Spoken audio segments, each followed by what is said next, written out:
gurizada, sejam bem-vindos ao canal e hoje a nossa aula é sobre potencial graduado. Bora pro vídeo.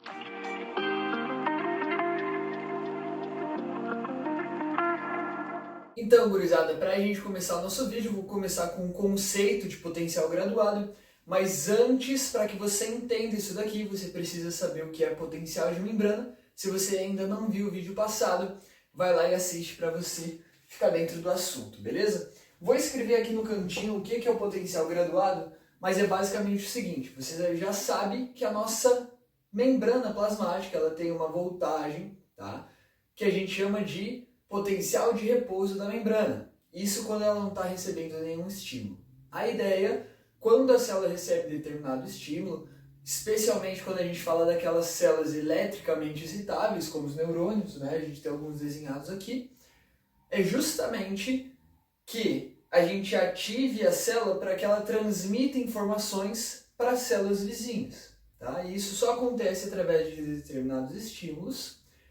E o potencial graduado é justamente o potencial, ou seja, a voltagem da membrana, enquanto a célula recebe esses estímulos. Lembrando que podem ser estímulos inibitórios, ou seja, que vão hiperpolarizar a célula e impedir a transmissão dessa informação, ou excitatórios, que vão despolarizar a célula e permitir com que ela entre no potencial de ação, que é justamente a transmissão, a comunicação elétrica de uma célula, beleza? Então vamos colocar aqui no canto o conceito de potencial graduado, tá? E dá pra gente resumir então como resposta a estímulos inibitórios e excitatórios. Ressaltando que quando a gente define isso daqui como potencial graduado, a resposta é justamente a voltagem da membrana que se altera, certo?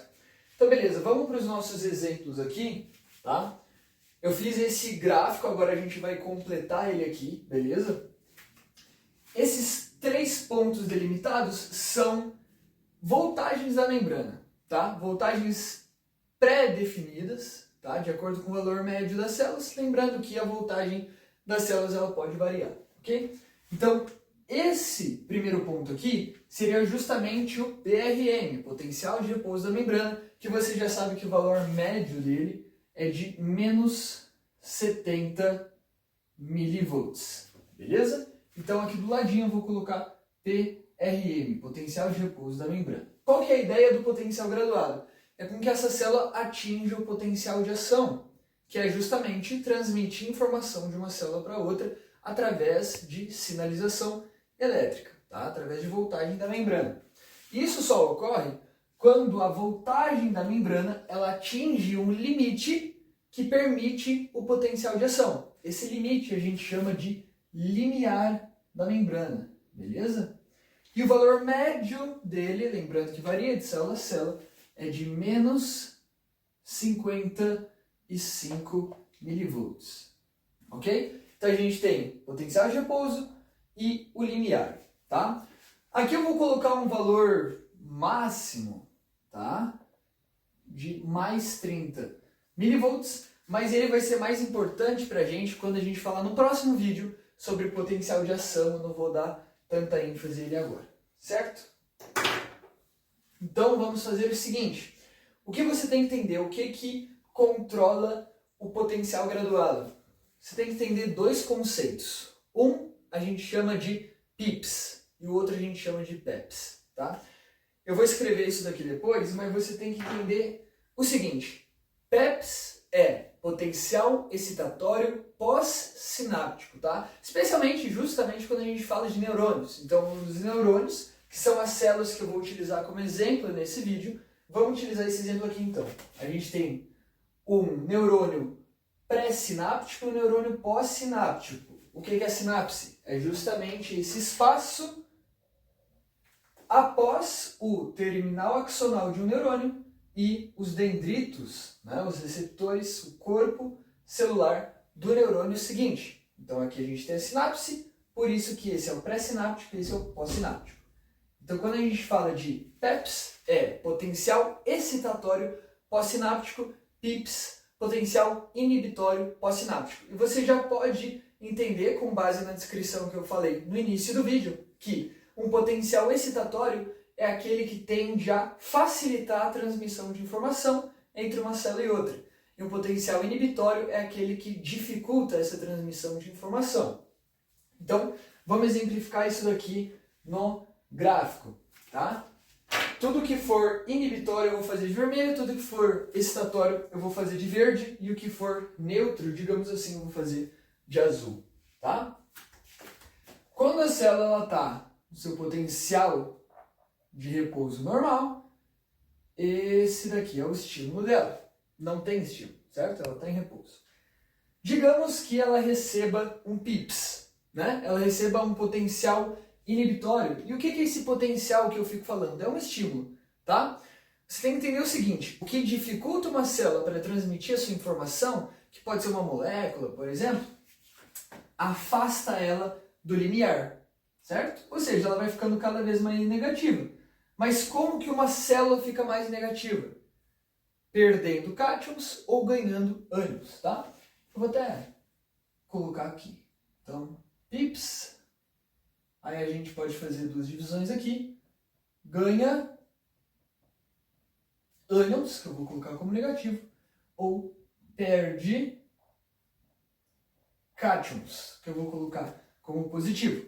E o contrário acontece para os PEPs.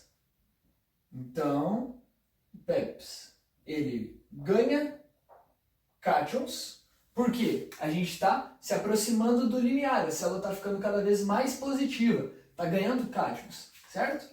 Ou ela pode perder ânions, certo? Também faz com que ela fique mais positiva. É basicamente isso. Se você entender isso daqui para frente fica tudo mais fácil. Então, digamos que a célula recebe um estímulo e faz ela perder cátions. Ela fica mais negativa. O potencial de repouso ele vai fazer isso daqui, ó. Certo? Vai cair. Então, isso daqui é um exemplo de PIPS.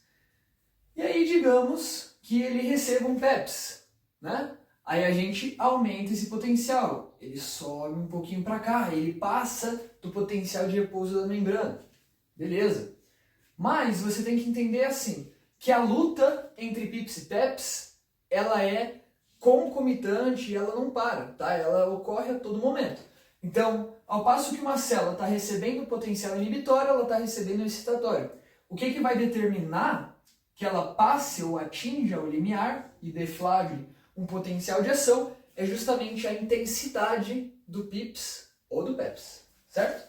Então, se a gente tiver um potencial inibitório mais intenso, ela vai se distanciar ainda mais do limiar.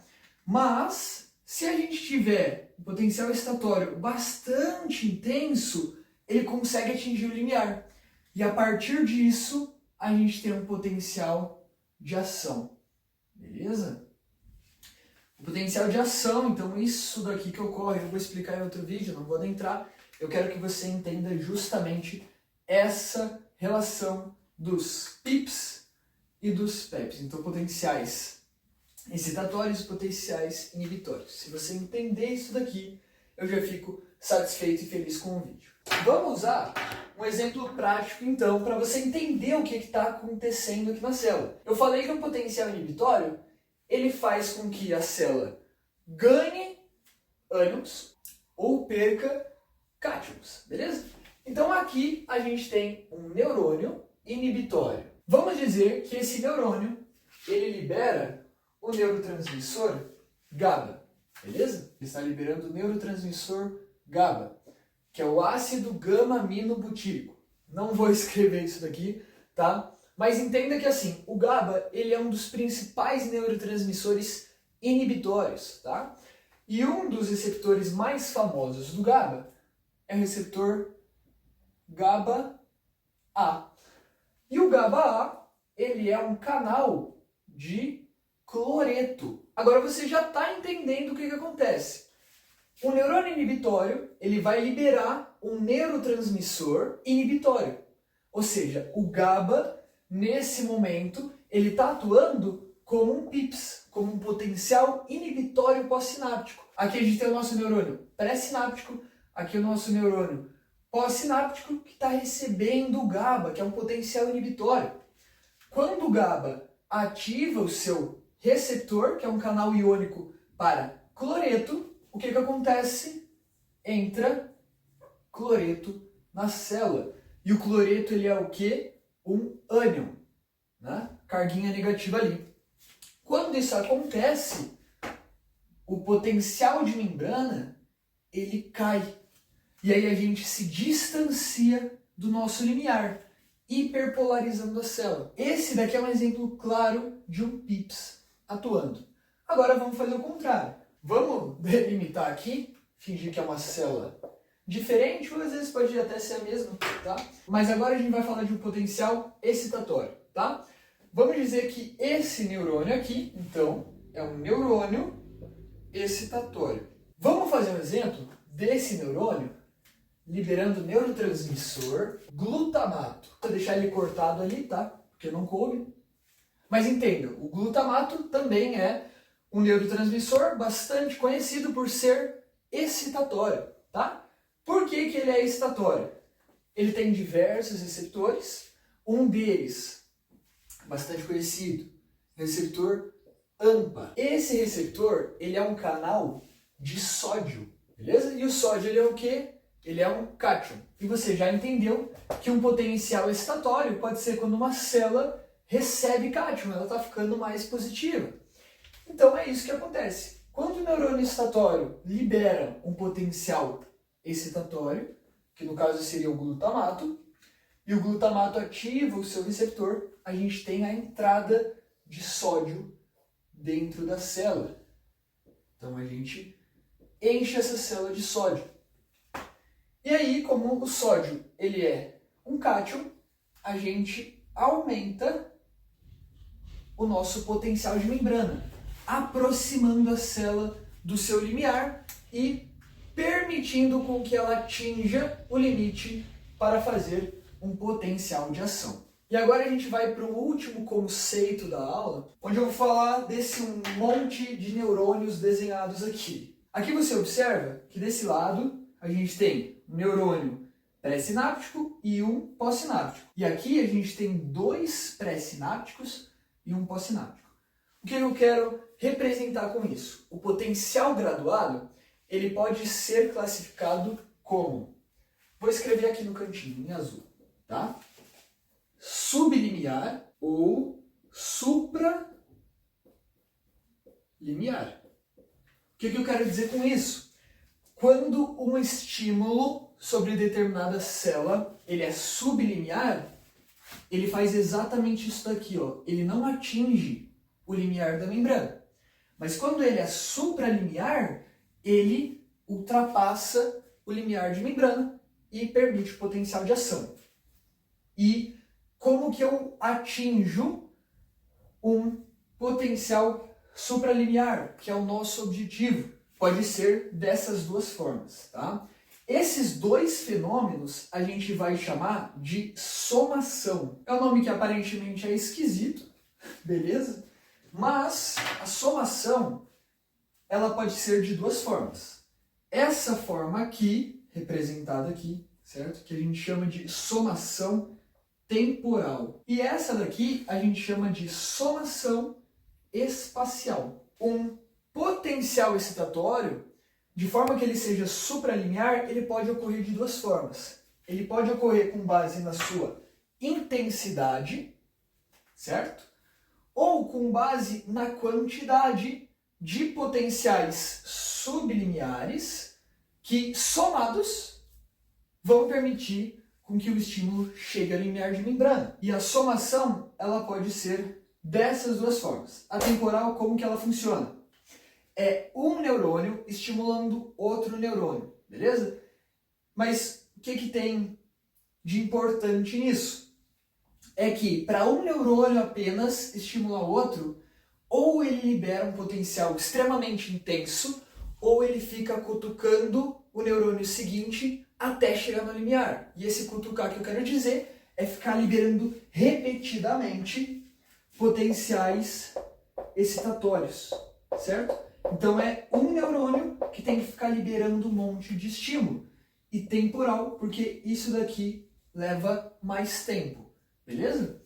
E espacial é porque a gente está falando em termos de espaço, né? Então aqui a gente utiliza mais neurônios para estimular um só, certo? Então todo o trabalho que um neurônio teria que fazer, né? Então demora mais tempo, a gente pode atingir com mais neurônios liberando menos potenciais excitatórios. Por exemplo, se um neurônio libera 10 potenciais para ativar esse daqui, 2 neurônios precisam liberar cada um 5 potenciais. Faz sentido? Então, um libera 10, 2 liberam 5, que dá o mesmo estímulo para ativar o neurônio seguinte, certo? Então, esse daqui vai liberar 5, esse daqui vai liberar 5, é menos tempo, mas é a mesma intensidade, só que são mais neurônios estimulando um só. Então era isso, gurizada. Esse era o nosso conteúdo de hoje. Se você entendeu tudo, se eu conseguir esclarecer, clica no botãozinho de gostei, já se inscreve no canal para dar aquela força. E se ficou alguma dúvida, deixa nos comentários aí embaixo que eu vou dar aquela atenção, beleza? Valeu e até o próximo vídeo.